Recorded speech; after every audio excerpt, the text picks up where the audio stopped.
The same chords that used to be considered dissonant are now considered consonant. This is the first episode in a two-part series where I present the progression of consonants over Western music history and Scriabin's harmonic progress. In the next video, I'm going to analyze an early-era Scriabin piece with set theory to reveal the seeds of Scriabin's atonality within his early tonal works. I'm Jay Beard, and I make videos about Scriabin and music theory, so check out my website to see the lessons and courses that I offer, and please like, comment, and subscribe. So now let's go to the whiteboard to learn about the progression of consonants.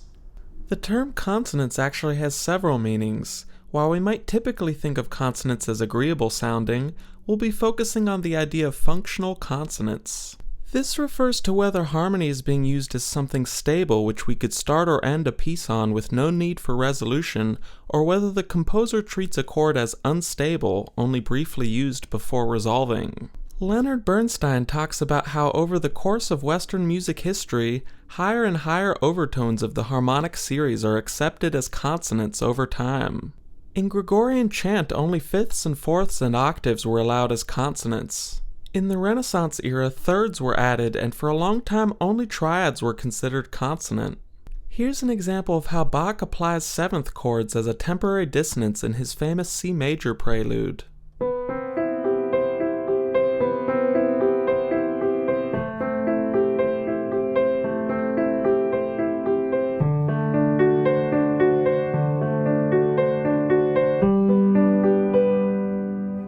There's 3 seventh chords in a row, and each of them resolves down by step. These conservative rules didn't stop Bach from doing some spicy dissonant harmony like this octatonic 531 set. It just means that he wouldn't start or end on these chords or resolve to them. He would always resolve away from them with good voice leading to an acceptable triad.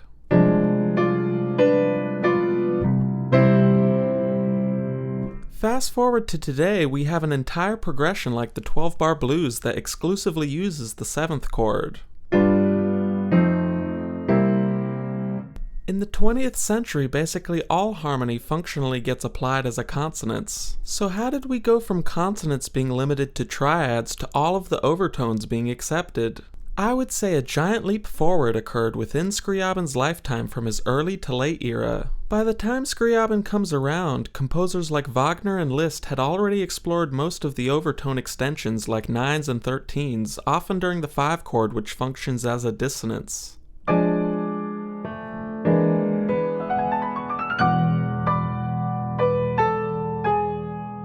From Scriabin's early to late era, he uses more and more of these extensions on the dominant like previous Romantic composers. However, in his late era, he did what no other composer had done, which is to use the altered dominants that were previously used as dissonants and instead applied them as consonants. Here's a great example of Scriabin applying a set as a consonance that used to function as a dissonance that I mentioned in a recent video.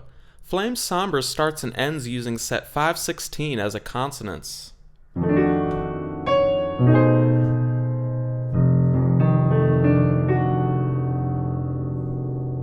Yet the same octatonic subset is used as a flat 9 dissonance that resolves in Scriabin's 5th sonata.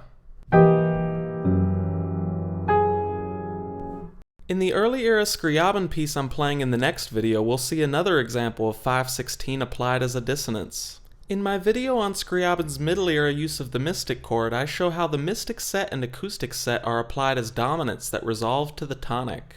One thing I didn't point out in that video is that if you include all the pitches of the 4th measure 5 chord in Opus 32 No. 1, you get set 827, Scriabin's largest superset that encompasses most of all the sets he ever uses.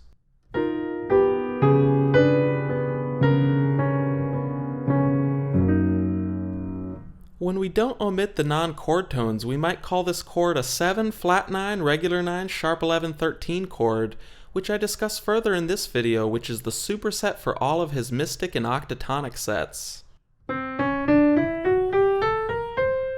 As his career went on, Scriabin used sets with even more dissonance as consonants. His late era begins by exploring some of the most consonant alternatives to the diatonic set, like the acoustic set and harmonic set, but by the end of his life he was applying very strange dissonant cluster sets as consonants. The best example is set 6Z44 from his 8th sonata.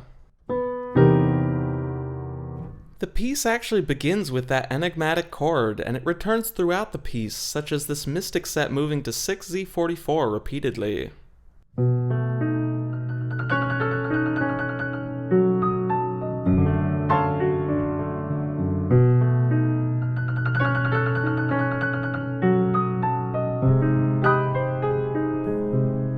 So was Scriabin crazy for applying such exotic chords as consonants?